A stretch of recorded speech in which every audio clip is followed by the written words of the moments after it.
86번 자살 예방을 위한 임상적 평가와 관리에 관한 설명으로 옳은 것은 답은 5번입니다. 표준화 자살 위험 척도를 통하여 내담자의 자살 위험성을 체계적으로 평가할 수 있다. 이 5번 설명이 옳습니다. 나머지는 약간씩 애매합니다. 한번 읽어보겠습니다. 1번 표준화 자살 위험 척도를 통하여 내담자의 자살을 예측할 수 있다. 위험성을 평가할 수 있지만 예측할 수는 없습니다. 예측은 훨씬 더 어려운 작업이죠. 따라서 1번 옳지 않고 2번 자살을 예측할 수 있는 표준적인 위험 요인과 보호 요인이 존재한다. 이 표준적인 표현이 옳지 않습니다. 자살을 예측하는 데는요, 위험 요인과 보호 요인이 중요하다. 이런 표현이 옳습니다. 3번 자기 보고용 자살 위험 척도는 민감도는 낮지만 특이도는 높은 편이다. 이것도 이렇게 보기는 어렵습니다. 그래서 설명으로 옳지 않습니다. 4번 자살방지 서약서 작성이 내담자의 자살 위험성을 낮춘다는 연구 결과가 일관되게 보고되고 있다. 일관되지 않죠. 연구 결과가 그렇지는 않습니다. 따라서 4번도 옳지 않습니다. 그래서 86번 자살 예방을 위한 임상적 평가와 관리에 관한 설명으로 옳은 것은 5번 표준화 자살 위험 척도를 통하여 내담자의 자살 위험성을 체계적으로 평가할 수 있다. 이 설명이 옳아서 답이 되겠습니다. 87번 트라우마 체계 치료의 5단계 중 다음에서 설명하는 단계는 주어진 내용을 읽어보도록 하겠습니다. 이 단계의 주제는 정서 조절을 위한 기술의 발달과 안전한 사회환경 구축이다. 이 단계에서는 가정과 지역사회 기반의 개입이 요구된다. 내담자가 외상 충격을 견딜 수 있도록 정서 조절 기술을 훈련시킨다. 이 문제는 트라우마 체계 치료의 5단계 중에 어떤 한 단계를 설명했고요. 그 주어진 설명에 따르면 어떤 단계인지 묻는 질문입니다. 우선 내용을 보면 정서 조절을 위한 기술 발달과 안전한 사회환경 구축의 특징이죠. 그리고 내담자가 외상 충격을 견딜 수 있도록 정서 조절 기술을 훈련시킵니다. 이는 3단계인 유지 단계이죠. 유지 단계에서는요, 정서 조절 기술을 발달시키고 안전한 사회 환경을 구축하는 것을 목표로 합니다. 내담자가 외상으로 인한 충격을 잘 이겨낼 수 있도록 정서 조절 훈련을 진행하는 단계이죠. 따라서 답은 3번 유지 단계 정서 조절 훈련입니다.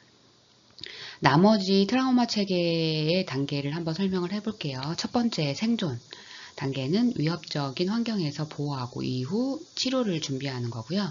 안정 단계는 안전한 사회 환경 조성을 목표로 하는 거고, 좀 전에 말했던 유지 단계는 정서 조절 기술을 발달시키고 안전한 환경을 구축하는 거고, 이해 단계는 트라우마에 대한 인지행동 치료를 실시하는 거고, 극복 단계는 트라우마에서 벗어나 지속적인 의미와 관점을 형성하는 거죠. 이처럼 트라우마 체계는요, 정서 조절에 어려움을 겪는 트라우마 아동 청소년을 돕기 위해 아동 발달 원칙과 돌봄 체계를 제공하는 치료 방법입니다. 따라서 TST, 이 트라우마 체계는요, 무너진 체계를 복원하고 안전을 우선시하며 준비가 되었을 때만 시작하는 등 명확한 계획에 따라 진행이 되는 거죠. 그리고 87번 다시 문제로 돌아가 트라우마 체계 치료의 5단계 중 다음에서 설명하는 단계는 유지 단계 정서 조절 훈련입니다. 88번 안구운동 민감 소실 및 재처리 EMDR 기법에 관한 설명으로 옳지 않은 것은 안구운동 동감화와 재처리 기법 EMDR은 프랜신 샤프로가 고안한 치료법이죠. 외상적 사건을 경험한 내담자를 돕기 위해 사용됩니다. 이 기법은 외상 기억을 떠올리게 한 후 치료자의 손가락 움직임을 눈으로 따라가게 해서 부정적 사고와 감정을 감소시키는 방법이죠. EMDR의 8단계 표준 프로토콜은요. 첫 번째가 외상 사건과 관련된 기억을 조사하고 불편감을 점수로 평가하는 환자 과거력 및 치료 계획이 있고요. 그 다음 EMDR의 이론과 과정을 교육하고 이완 기법과 스트레스 감소 전략을 가르치는 준비 단계가 있습니다. 그리고 표적 기억을 선택하고 부정적 및 긍정적 믿음을 확인하면서 불편감을 평가하는 평가 단계가 있고요. 그 다음 안구 운동을 통해 표적 기억과 관련된 불편감을 감소시키는 민감 소실 및 재처리 단계가 있습니다. 그 다음 부정적인 인지를 긍정적인 인지로 대처하고 강화하는 긍정적 인지 주입 단계가 있고요. 그 다음 긍정적 인지 주입 후 남아있는 신체적 불편감을 확인하는 신체 검색 단계가 있습니다. 그 다음 목표가 달성되었는지를 확인하고 치료를 마무리합니다. 종결 단계죠. 그 다음에 이전 회기의 효과를 확인하고 추가적인 외상 기억 처리를 계획하는 재평가 단계가 있습니다. 이런 선의를 가지고 문제를 한번 바라보면 그렇죠. 옳지 않은 설명이 보이죠. 5번입니다. 표준 프로토콜에서는요. 긍정적 인지 주입 단계가 민감 소실 단계보다 선행한다. 이 설명이 옳지가 않아요. 왜냐하면 표준 EMDR 프로토콜에서는요. 먼저 외상 기억을 다루고 민감 소실을 유도한 후에 긍정적인 인지를 주입합니다. 즉 민감 소실 단계가 긍정적 인지 주입보다 먼저 이루어지는데 여기에서는 거꾸로 해놨죠. 그래서 5번이 옳지 않아서 답이 됩니다. 나머지는 옳은 설명입니다. 한번 읽어보겠습니다. 외상 기억을 재처리하도록 도와주는 기법이다. 사피로가 8단계의 표준 프로토콜을 개발하였다. 이중주의 자극을 통해 PTSD 증상에 덜 집중하도록 돕는다. 정보처리 촉진 모델에 근거를 두고 있다. 다 옳은 설명입니다. 답은 5번입니다. 민감 소실 단계 다음으로 긍정적 인지 주입 단계가 이루어집니다. 89번 재혼가족에 관한 설명으로 옳지 않은 것은 재혼가족의 가족관계의 특징을 보면 첫 번째는 새 부모와 자녀, 부부 간 유대 형성이 어려워서 경계가 좀 모호하죠. 그 다음 부모 역할에 긴장과 혼란이 좀 있습니다. 역할 혼란이 있고 융통성과 조정 능력이 더 요구되죠. 규범이 부족하기 때문에. 그 다음에 부모 자녀 관계가 소원해지면서 재혼 만족도가 감소될 수 있는데 특히 청소년기 자녀일 경우 이렇습니다. 이런 특징을 가지고 선의를 가지고 문제를 좀 보면요. 답이 바로 보이긴 합니다. 5번입니다. 가족 응집력을 높이기 위해 재혼 부모는 가능하면 빨리 부모의 역할을 맡는 것이 좋다. 가능하면 빨리 이런 표현이 옳은가요?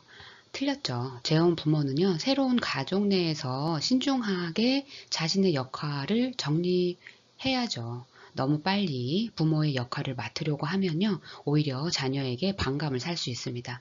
자녀와의 관계 형성이 자연스럽게 이루어지도록 시간을 두는 것이 중요합니다. 따라서 89번의 답은 5번이고요. 나머지는 다 재혼 가족에 관한 설명으로 옳습니다. 한번 읽어보겠습니다. 재혼 부모는 다른 친부모와 자녀 관계의 중요성을 인식해야 한다. 맞습니다. 재혼 가정은 자녀 양육 시 일반 가정과 다르다는 것을 인식하고 인정해야 합니다. 또 재혼 가정의 많은 자녀들은 부모의 새로운 배우자를 자기 가족의 일원으로 포함시키는 것을 힘겨워합니다. 그 다음 재혼 부모에 대한 적응 부담은 재혼 당시 자녀의 연령에 따라 다릅니다. 따라서 89번 답은 5번입니다. 90번 교육부에서 실시한 2차 학교폭력 실태조사 2019에 따른 학교폭력 실태에 관한 설명으로 옳은 것은 답은 1번입니다. 가해 이유로는 상대가 먼저 괴롭혀서보다 장난이나 특별한 이유 없이가 더 많았다.